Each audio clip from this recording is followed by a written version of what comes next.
क्या आपने कभी सोचा है कि कुछ लोग हर सिचुएशन में कैसे जीत जाते हैं? चाहे आप कितना भी मेहनत कर लें, कहीं ना कहीं वो आपको पीछे छोड़ देते हैं। क्या ये सिर्फ किस्मत है या इसमें कोई स्ट्रैटेजी छुपी हुई है? आज की दुनिया में पावर सिर्फ एक शब्द नहीं बल्कि सर्वाइवल का तरीका है। लेकिन पावर का मतलब क्या सिर्फ पैसा और स्टेटस है, या फिर ये कुछ ऐसा है जो हम अपनी समझदारी और सही रणनीति से हासिल कर सकते हैं? सोचिए, अगर आपके पास ऐसी ताकत हो जिससे आप हर सिचुएशन में कंट्रोल अपने हाथ में ले सकें। क्या हो अगर आप दूसरों के गेम्स में प्लेयर नहीं बल्कि मास्टरमाइंड बन जाए? सोचिए, अगर आपके पास वो सब पावर हो जिससे आप अपनी जिंदगी की सारी कमजोरियों को पीछे छोड़ सकें। ये जर्नी इतनी आसान नहीं होने वाली है, क्योंकि पावर हासिल करना सिर्फ स्किल नहीं है, ये एक आर्ट है। एक ऐसा आर्ट जो आपको दुनिया के हर खेल में एक कदम आगे रखेगा। आज के इस वीडियो में हम शुरू करेंगे द 48 लॉज ऑफ पावर की उन अनकही कहानियों से जो आपको अपनी लाइफ में नई दिशा दिखाएंगी। इस वीडियो में हम उन 15 लॉज पर बात करेंगे जो आपकी लाइफ में गेम चेंजर साबित हो सकते हैं। तो अगर आप भी उस चुनिंदा लोगों में शामिल होना चाहते हैं जो अपनी डेस्टिनी खुद लिखते हैं, तो इस वीडियो को आखिर तक जरूर देखें। Law 1, never outshine the master. इस दुनिया में जब भी आप किसी से ज्यादा चमकने लगते हैं, खासकर अपने मास्टर या बॉस से, तो एक बड़ा खतरा खड़ा हो जाता है। लोगों को उनकी पावर का एहसास दिलाते रहना जरूरी होता है ताकि वो आपके ऊपर अपनी अथॉरिटी बनाए रखें। अगर आप अपने मास्टर से ज्यादा टैलेंटेड और ब्रिलियंट दिखने लगते हैं, तो वो आपको कंपटीशन की तरह देखने लगेंगे और धीरे धीरे आपके खिलाफ हो सकते हैं। इसका नतीजा ये होगा कि वो आपको आगे बढ़ने से रोकने की कोशिश करेंगे। इसलिए अपने मास्टर को हमेशा ऐसा महसूस कराएं कि वो आपसे सुपीरियर है। अपनी ब्रिलियंस को कुछ समय के लिए छिपा कर रखें और कभी भी उनको ऐसा महसूस न होने दें कि आप उनकी पोजीशन के लिए खतरा हैं। ये एक कॉम्प्लेक्स गेम है जहां आपको अपने टैलेंट और एम्बिशंस को केयरफुली बैलेंस करना होगा। जब तक सही समय नहीं आता, खुद को थोड़ा पीछे रखें और अपने मास्टर को शाइन करने का मौका दें। याद रखें, जब आप अपने मास्टर के सामने हम्बल और रिस्पेक्टफुल बने रहते हैं, तो वो आपको सपोर्ट करेंगे और आपको अपॉर्चुनिटीज देने में पीछे नहीं हटेंगे। इसलिए पावर हासिल करने के लिए सबसे पहले उस सिस्टम को समझना जरूरी है जिसमें आप ऑपरेट कर रहे हैं। Law 2, never put too much trust in friends and learn how to use enemies. अक्सर हम सोचते हैं कि दोस्त सबसे ज्यादा ट्रस्टवर्दी होते हैं, लेकिन इस लॉ के हिसाब से ब्लाइंड ट्रस्ट करना आपकी सबसे बड़ी मिस्टेक हो सकती है। दोस्तों के साथ हमारा रिश्ता बहुत पर्सनल होता है और इस वजह से वो आपके अगेंस्ट जा सकते हैं। जब दोस्ती में प्रोफेशनल मैटर्स जुड़ जाते हैं, तो जेलसी और इनसिक्योरिटी आनी शुरू हो जाती है। कई बार आपके दोस्त भी कंपटीशन की तरह काम कर सकते हैं, क्योंकि आपके साथ उनका कंफर्ट लेवल इतना बढ़ जाता है कि बाउंड्रीज ही खत्म हो जाती हैं। इसके उलट दुश्मन से आपको हमेशा सतर्क रहना होता है और यही सतर्कता आपकी बिगेस्ट स्ट्रेंथ बन सकती है। दुश्मन के साथ आपका इंटरेक्शन बहुत कैलकुलेटेड होता है और इसलिए आप उनसे ज्यादा आसानी से मैनिपुलेशन कर सकते हैं। आप अपने एनिमीज को एलाइज बना सकते हैं और इससे आपको डबल फायदा होता है। पहला, आपका दुश्मन आपको नुकसान नहीं पहुंचा सकता और दूसरा, वो आपके लिए काम करने लगता है। इस तरह आप अपने रिलेशनशिप्स को पावर डायनामिक्स के हिसाब से कंट्रोल कर सकते हैं। इसलिए हमेशा इस बात का ख्याल रखें कि ट्रस्ट कहाँ और कितना करना है। वैसे क्या आपने कभी सोचा है कि जो लोग आपके खिलाफ काम कर रहे हैं वो आपकी सबसे बड़ी ताकत बन सकते हैं? Law 3, conceal your intentions. दुनिया में बहुत लोग ऐसे होते हैं जो अपने हर इरादे को खुलकर बताते हैं, लेकिन ये लॉ सिखाता है कि अपने इंटेंशंस को हमेशा छिपा कर रखना चाहिए।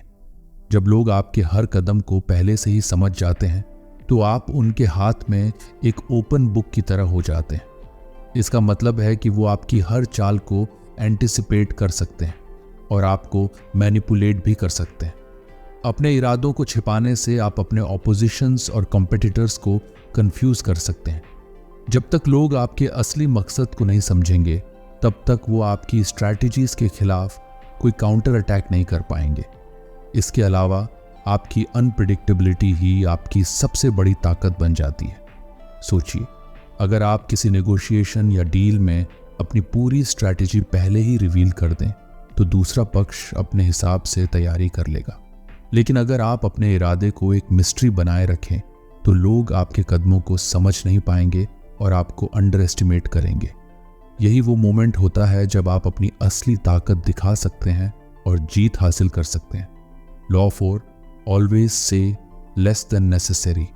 कम बोलना एक कला है और यही कला आपको दूसरों पर पावर देती है। जब आप कम बोलते हैं तो आपकी वर्ड्स में एक मिस्ट्री रहती है, एक ऐसा स्पेस जो लोगों को इंट्रिग करता है। ज्यादा बोलने से अक्सर आप अपनी कमजोरियां सामने ले आते हैं। इमेजिन कीजिए, अगर आप किसी मीटिंग में बैठे हैं और सभी लोग बारी बारी से अपनी बातें कह रहे हैं। अब अगर आप सबसे ज्यादा बोलें तो जाहिर सी बात है कि लोग आपकी हर बात का एनालिसिस करना शुरू कर देंगे। कभी कभी साइलेंस से आप खुद को ज्यादा पावरफुल और इंटेलिजेंट दिखा सकते हैं, और कभी ऐसा भी होता है कि हम इम्पल्स में आकर बहुत कुछ बोल जाते हैं जो बाद में हमारे खिलाफ इस्तेमाल हो सकता है। इसलिए जब भी आप किसी सिचुएशन में हो, कोशिश करें कि अपनी वर्ड्स को वाइजली इस्तेमाल करें। तो अगली बार जब आपको लगे कि कुछ बोलना ज़रूरी है तो खुद से ये सवाल पूछें, क्या ये वाकई ज़रूरी है? क्योंकि साइलेंस में एक ऐसी ताकत छिपी होती है जो सबसे लाउड होती है। Law 5, so much depends on reputation. आपकी रेपुटेशन आपके लिए सबसे बड़ी शील्ड है। इस दुनिया में आपकी पहचान, आपका नाम और आपकी क्रेडिबिलिटी आपकी सबसे बड़ी संपत्ति है। जब आप किसी के साथ इंटरेक्ट करते हैं, चाहे वो पर्सनल हो या प्रोफेशनल, सबसे पहले लोग आपकी रेपुटेशन को जज करते हैं। अगर आपकी रेपुटेशन में एक भी फ्लॉ है तो लोग आप पर भरोसा करना छोड़ देते हैं। इमेजिन कीजिए, अगर आपके ऊपर एक छोटी सी भी नेगेटिव रूमर फैल जाए तो वो आपके सालों की मेहनत को पल भर में खराब कर सकती है। एक बार रेपुटेशन में दाग लगने के बाद उसे वापस पाना बहुत मुश्किल होता है। इसलिए हमेशा अपनी रेपुटेशन को सेफ गार्ड करें। अगर कोई आपकी रेपुटेशन को नुकसान पहुंचाने की कोशिश करे तो तुरंत उसका मुकाबला करें, क्योंकि आपकी रेपुटेशन ही आपको उन लोगों से डिफरेंशिएट करती है जो बस टेम्पोररी सक्सेस पाते हैं। अब सोचिए, अगर आपके नाम पर कोई बुरी खबर फैलाई जाए और आप उसे वक्त रहते संभाल ना पाएं, क्या आप फिर कभी उसी तरह से लोगों के सामने खड़े हो पाएंगे? Law 6, court attention at all costs. इस दुनिया में अटेंशन सबसे कीमती करेंसी है। चाहे आप कितने भी टैलेंटेड क्यों ना हो, अगर लोग आपको नोटिस नहीं करेंगे तो आपका टैलेंट भी फेड हो जाएगा। सोचिए, आज की दुनिया में इतने डिस्ट्रैक्शंस हैं, सोशल मीडिया, एंटरटेनमेंट, न्यूज़, हर कोई हर वक्त किसी न किसी चीज़ में एंगेज रहता है। ऐसे में अगर आप स्पॉटलाइट में नहीं हैं तो दुनिया आपको कैसे नोटिस करेगी? आपको हमेशा कोशिश करनी होगी कि आप लोगों का ध्यान खींच सकें, लेकिन ध्यान खींचने का मतलब ये नहीं कि आप बेवजह कुछ भी करते रहें। आपको यूनिक तरीके ढूंढने होंगे जिससे आप अपनी प्रेजेंस का एहसास करा सकें। कभी कभी अनयूजुअल मूव्स करना या अपने काम को प्रेजेंट करने का अलग तरीका ढूंढना ही आपको भीड़ से अलग कर सकता है। वैसे आपने कभी सोचा है कि वो लोग सबसे ज़्यादा फेमस क्यों होते हैं जिनके पास रियल टैलेंट कम होता है? अब सवाल ये है कि क्या आप अपने आसपास के नॉइज से अलग खड़े होकर लोगों का ध्यान अपनी ओर खींच सकते हैं? अगर हाँ, तो आप अपनी पावर को बढ़ाने के रास्ते पर हैं। Law 7, always take the credit. Power का असली मतलब है फ़ायदा उठाना, दूसरों से काम करवा कर अपना फ़ायदा निकालना। सक्सेसफुल लोग जानते हैं कि दुनिया में लिमिटेड टाइम और एनर्जी है, इसलिए अगर आप हर काम खुद करने लगेंगे तो आप कहीं भी नहीं पहुंच पाएंगे। अगर आपके पास ऐसी एबिलिटी हो कि आप दूसरों की मेहनत से अपने गोल्स अचीव करें और फिर उस सक्सेस का क्रेडिट भी आपको मिले। यही लॉ कहता है, स्मार्ट बनिए, हार्ड वर्कर नहीं। वैसे आपको भी लगता है कि सब कुछ खुद करने से आप सबसे आगे रहेंगे? रियलिटी ये है कि दुनिया में बड़े बड़े बिजनेसमैन, सीईओज और लीडर्स उन्हीं लोगों को काम देते हैं जो एक्सपर्ट्स होते हैं और फिर वो क्रेडिट लेते हैं। स्टीव जॉब्स की एग्जाम्पल लें, वो खुद कोडिंग नहीं करते थे, लेकिन एप्पल की सक्सेस का पूरा क्रेडिट उन्हीं के नाम से जुड़ा है। अब सोचिए, अगर आप भी लोगों से वो काम करवा सकें जो आपके लिए फ़ायदेमंद हो और आप हमेशा टॉप पर बने रहें, कैसी होगी आपकी life? Law 8, make other people come to you. कभी भी दूसरों का पीछा मत कीजिए। असली पावर तब होती है जब लोग खुद आपके पास आने के लिए मजबूर हो जाएं। जब आप किसी को अपने टर्म्स पर खींचते हैं तो गेम आपके हाथ में होता है। अगर आप हमेशा चेस करते रहेंगे तो कभी कभी आपको रिजेक्शन का सामना करना पड़ेगा और रिजेक्शन आपके सेल्फ एस्टीम को हिट करता है। लेकिन जब लोग खुद आपके पास आएंगे तो आप ऑटोमेटिकली उनके आईज में हायर वैल्यू गेन कर लेते हैं। आपको बस सही चारा डालना है, वो चारा जो लोगों को आपकी तरफ खींचे। इसे आप अपनी लाइफ के हर एस्पेक्ट में यूज कर सकते हैं, चाहे वो करियर हो, रिलेशनशिप्स हो या कोई नेगोशिएशन। अब सोचिए, अगर आप हर नेगोशिएशन, हर रिलेशनशिप में उस सिचुएशन में हो जहां लोग आपसे कुछ पाने के लिए आपके दरवाजे पर आए, कैसी होगी वो power? Law 9, win through your actions, never through argument. बहस में जीतने का कोई रियल फायदा नहीं होता। आप शायद बहस में सबसे ज्यादा इंटेलेक्चुअल दिखें, लेकिन इससे आपका ओपोनेंट कभी भी आपकी बात नहीं मानेगा। सच तो ये है कि लोग तर्कों से ज्यादा अपने इमोशंस और ईगो से जुड़ते हैं। जितनी बार आप आर्ग्यूमेंट में जीतने की कोशिश करेंगे, उतनी ही बार सामने वाला आपसे दूर होता जाएगा। सोचिए, कितनी बार आपने किसी से बहस की है और बाद में महसूस किया कि इससे कुछ भी नहीं बदला। इंस्टेड ऑफ आर्ग्यूइंग, अगर आप क्वाइटली अपने एक्शन से दिखाएं कि आप सही हैं, तो आपका इम्पैक्ट कहीं ज्यादा पावरफुल हो सकता है। इमेजिन कीजिए कि एक वर्क प्रोजेक्ट पर आपका एक कॉलीग आपसे डिसएग्री कर रहा है। आप जितनी बार अपने पॉइंट को वर्बली प्रूव करने की कोशिश करेंगे, वो उतनी बार आपको और इग्नोर करेगा।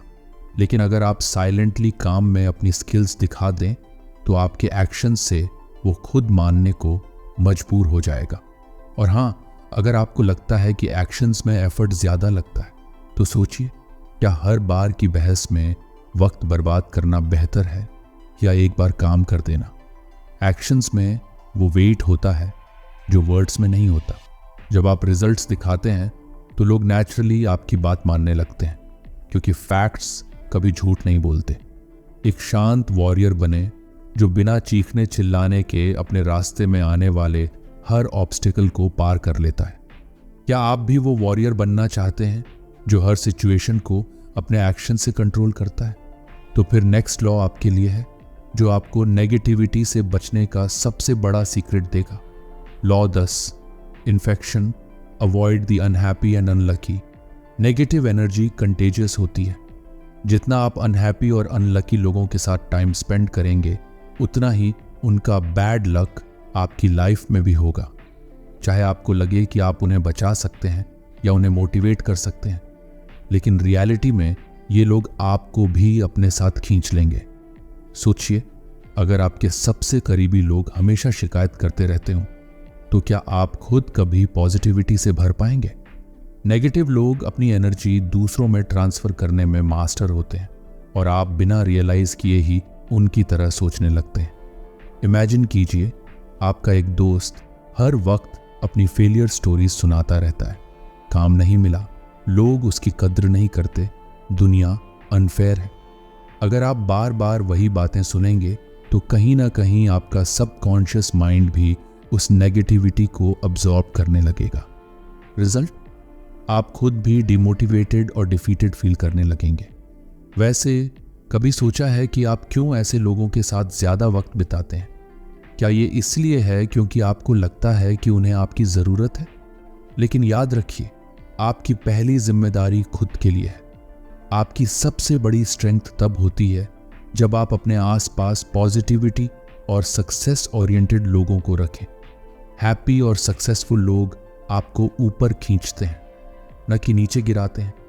ये वो लोग होते हैं जिनसे आप एनर्जी, इंस्पिरेशन और मोटिवेशन हासिल करते हैं। सो नेक्स्ट टाइम जब आपको कोई नेगेटिव व्यक्ति दिखे तो पोलाइटली उनसे दूरी बना लीजिए। और अब बात करते हैं उस लॉ की जो आपको हर इंसान को खुद पर डिपेंडेंट बनाने का सीक्रेट देगा। Law 11, learn to keep people dependent on you. Power का असली मतलब तब आता है जब लोग आपके बिना अपनी जिंदगी में आगे बढ़ ही नहीं पाते। ये पावर तब हासिल होती है जब आप लोगों को इस कदर डिपेंडेंट बना लेते हैं कि वो हर काम के लिए आपके पास आए। जितना ज़्यादा लोग आप पर निर्भर होंगे उतना ही आपका इन्फ्लुएंस बढ़ेगा। इमेजिन कीजिए कि आप एक बिजनेस लीडर हैं और आपकी टीम के सारे क्रिटिकल डिसीजंस आपसे होकर गुजरते हैं। चाहे वो कोई भी बड़ा प्रोजेक्ट हो, लोग तब तक डिसीजन नहीं ले सकते जब तक आप अप्रूव न करें। इस तरह आप इंडिस्पेंसिबल बन जाते हैं। अगर आपके पास एक स्किल है जो आपके फील्ड में बहुत रेयर है, लोग उस स्किल के बिना अपने प्रोजेक्ट्स को पूरा नहीं कर सकते तो वो बार बार आपकी मदद मांगेंगे। धीरे धीरे आप उनके लिए इतनी ज़रूरी बन जाएंगे कि वो आपके बिना आगे बढ़ने के बारे में सोच भी नहीं सकते। और हाँ, कभी सोचा है कि अपने दोस्तों को भी कैसे थोड़ा डिपेंडेंट बना सकते हैं? अगर आप सबसे अच्छा एडवाइस देने वाले दोस्त बन जाएं, तो हर कोई आपके पास अपनी प्रॉब्लम्स लेकर आएगा। डिपेंडेंसी एक ऐसा टूल है जिससे आप लंबे समय तक अपनी पावर को इंटैक्ट रख सकते हैं, लेकिन इसके लिए यह भी ज़रूरी है कि आप खुद ऐसे वैल्यूएबल बने कि लोग आपके बिना खुद को इनकम्प्लीट महसूस करें। अपने स्किल्स और नॉलेज को कंटिन्यूअसली इम्प्रूव करें ताकि हर बार जब कोई प्रॉब्लम आए, लोग आपके पास ही सॉल्यूशन के लिए आएं। और अब एक ऐसा लॉ जो आपको बताएगा कि उदारता को कैसे एक हथियार की तरह इस्तेमाल कर सकते हैं। Law 12, use selective honesty and generosity to disarm your victim. कभी कभी थोड़ी ऑनेस्टी और जेनरोसिटी आपके सबसे बड़े हथियार बन सकते हैं, लेकिन यहां बात है सिलेक्टिव ऑनेस्टी और जेनरोसिटी की। इमेजिन कीजिए अगर आपके कॉम्पिटिटर को आपसे कोई हार्म का डर ना हो और आप एकदम ऑनेस्ट और जेनरस बनकर उसके गार्ड को नीचे गिरा दें, क्या यह आपके लिए फायदेमंद नहीं होगा? ऑनेस्टी और जेनरोसिटी का सिलेक्टिव यूज लोगों को कंफ्यूज्ड और डिसआर्म्ड कर सकता है। सोचिए, अगर आपका दुश्मन आपको कोई खतरा मानना ही बंद कर दे और आपकी जेनरोसिटी से प्रभावित होकर आपको अपना एलाई समझने लगे, तब क्या होगा? ये वही मोमेंट है जब आप क्वाइटली अपना इन्फ्लुएंस बढ़ा सकते हैं और उसे अपनी पावर के लिए इस्तेमाल कर सकते हैं। लेकिन एक सवाल है, अगर आप गलत इंसान के सामने पूरी ऑनेस्टी दिखा दें और वो इसे वीकनेस समझे, या अगर आपकी जेनरोसिटी आपको ही एक्सप्लॉइट करने के लिए इस्तेमाल की जाए, ये खतरनाक हो सकता है। इसलिए हमेशा इस लॉ का इस्तेमाल केयरफुली और सही टाइमिंग के साथ करें। और हाँ, जेनरोसिटी दिखाने का मतलब ये नहीं कि आप हर किसी को गिफ्ट देते रहें।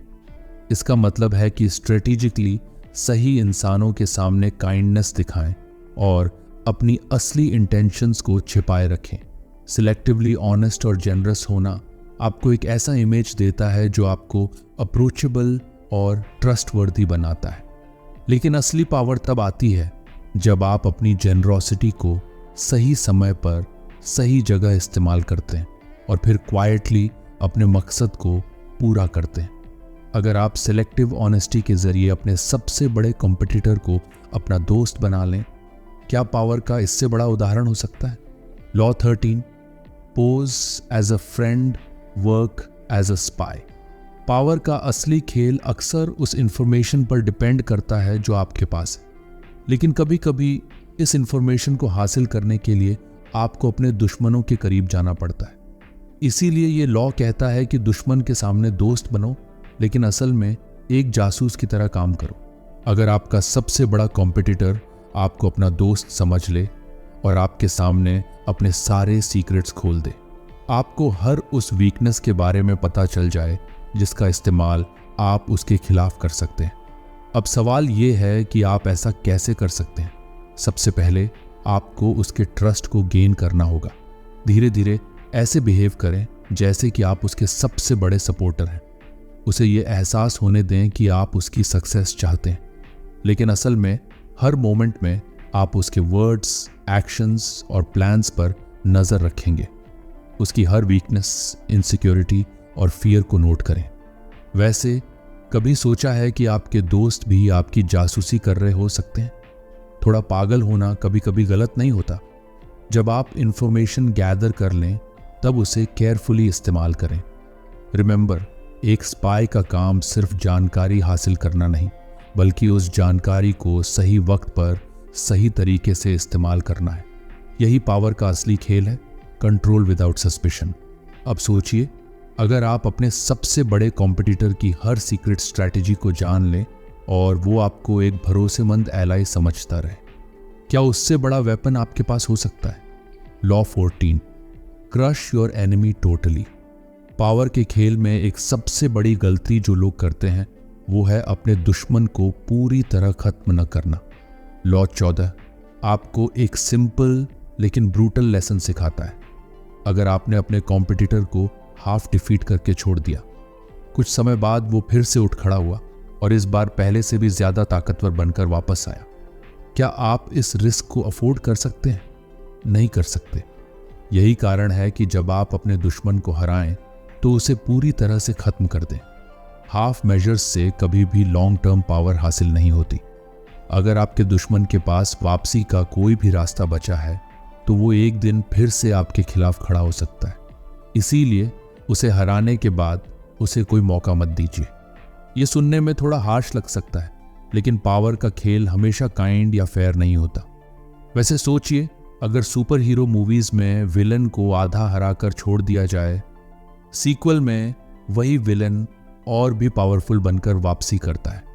किसी भी कंपटीशन, राइवल या एनिमी को पूरी तरह से खत्म करने का मतलब है कि आप अपनी पोजीशन को सिक्योर कर रहे हैं। इसे किसी फिजिकल डिस्ट्रक्शन के रूप में न समझें। आपके एक्शंस उनके इन्फ्लुएंस, रिसोर्सेज या उनकी सोशल स्टैंडिंग को पूरी तरह खत्म कर सकते हैं। जब आपके कॉम्पिटिटर के पास कुछ भी नहीं बचता, तब असली विक्ट्री आपकी होती है। अब सोचिए, अगर आप अपने हर कंपटीशन को पूरी तरह क्रश कर दें और कोई भी आपको चैलेंज करने की स्थिति में ना हो, क्या पावर का इससे ज्यादा मजबूत सेंस हो सकता है? Law 15, master the art of timing. हर खेल में, हर सिचुएशन में, चाहे वो बिजनेस हो, रिलेशनशिप्स या सेल्फ इंप्रूवमेंट, सफलता का एक ही सबसे बड़ा राज है, सही समय पर सही कदम उठाना। अगर आप टाइमिंग की कला में माहिर नहीं हैं, तो चाहे आप कितने भी टैलेंटेड हों, कितने भी इंटेलिजेंट हों, आपकी स्ट्रैटेजीज सफल नहीं होंगी। सोचिए, अगर आप किसी अपॉर्चुनिटी का इंतजार कर रहे हैं और जब वो सामने आए आप उस पर तुरंत एक्शन न लें, क्या होगा? चांसेस हैं कि वो मौका आपके हाथ से निकल जाएगा और आपको पछताना पड़ेगा। वहीं दूसरी ओर, अगर आप जल्दीबाजी में कोई कदम उठाते हैं तो आप अपने ही पैरों पर कुल्हाड़ी मार सकते हैं। अब आप कहेंगे, तो सही वक्त पहचानने का कोई मैजिक फॉर्मूला है क्या? वेल, अनफॉर्चुनेटली कोई सटीक फॉर्मूला नहीं है, लेकिन कुछ चीज़ें आपको ज़रूर ध्यान में रखनी होंगी। सबसे पहले, जल्दबाजी में लिए गए डिसीजंस अक्सर गलत साबित होते हैं। आपको ऑब्जर्व करना होगा कि हालात किस दिशा में जा रहे हैं और कब सही मोमेंट आता है। एक स्किल्ड वॉरियर की तरह आपको पता होना चाहिए कि कब वॉर करना है और कब पीछे हटना है। टाइमिंग की मास्टरी वो कला है जो आपको हमेशा एक कदम आगे रखेगी। और याद रखें, जो लोग टाइमिंग को समझते हैं वो पूरी दुनिया को अपने इशारों पर नचा सकते हैं। अब सवाल ये है, क्या आप इस कला में महारत हासिल करने के लिए तैयार हैं? कंक्लूजन। तो दोस्तों, आपने आज जाना उन 15 लॉज के बारे में जो पावर के गेम में आपको सबसे आगे रख सकते हैं। ये लॉज सिर्फ किताबों की बातें नहीं हैं, ये उन सभी महान लोगों की स्ट्रैटेजीज हैं जिन्होंने अपने जीवन में ज़बरदस्त सफलता हासिल की है। सवाल ये नहीं है कि ये लॉज काम करते हैं या नहीं, सवाल ये है कि क्या आप इन्हें अपने लाइफ में लागू करेंगे। सोचिए, अगर आप आज भी उसी पुराने ढर्रे पर चल रहे हैं, बिना सोचे समझे डिसीजंस लेना, हर अपॉर्चुनिटी को मिस करना या अपने एनिमीज को अंडर एस्टिमेट करना, तो क्या आप वाकई पावर के उस मुकाम तक पहुंच पाएंगे जिसके आप हकदार हैं? दुनिया में सिर्फ वही लोग आगे बढ़ते हैं जो इन हिडन रूल्स को समझते हैं और अपने फायदे के लिए इस्तेमाल करते हैं। तो क्या आप भी उन चुनिंदा लोगों में शामिल होना चाहेंगे? और अगर अब भी आपको लगता है कि ये सिर्फ बड़ी बड़ी बातें हैं, तो ज़रा रुकिए। इन लॉज को फॉलो करके आपको अपनी लाइफ में बदलाव महसूस होते देर नहीं लगेगी। इमेजिन कीजिए कि आप कुछ ही समय में अपने दोस्तों, कॉलीग्स और कॉम्पिटिटर्स से कई कदम आगे निकल जाते हैं। एक ऐसी पावर आपके पास होती है जो हर ऑब्स्टिकल को पार कर जाती है। तो अगर आप तैयार हैं अपनी ज़िंदगी को पूरी तरह बदलने के लिए, तो आज से ही इन लॉज को अपने डेली लाइफ का हिस्सा बनाइए। अगर आपको ये वीडियो पसंद आया तो लाइक करें और सब्सक्राइब करना ना भूलें, क्योंकि हम और भी ऐसे पावरफुल इंसाइट्स लेकर आएंगे जो आपकी लाइफ को नई दिशा दे सकते हैं।